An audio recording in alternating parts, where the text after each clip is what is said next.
hello' guys আৰু জন্মাষ্টমীৰ দিনা মই এনেকৈ সৰুকৈ এটা পূজা দিছোঁ এনেকৈ আৰু মই ভাবিলোঁ আপোনালোকৰ লগতো পূজাটো মিনি ব্লগ বনাই দিওঁ অকণমান বনাই পেলাই শ্বেয়াৰ কৰোঁ আপোনালোকে কি কৰিছে আপোনালোকেও জনাব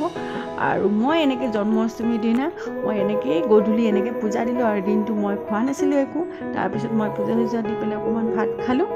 আৰু বিৰাটেই ভাল লাগিছে যেতিয়া আমি পূজা দিওঁ নোখোৱাকৈ বিৰাটেই ভাল লাগে আৰু সিদিনা আমাৰ এনাৰ্জিও বেছি থাকে মানে নোখোৱাকৈ যে আমি পূজা দিওঁ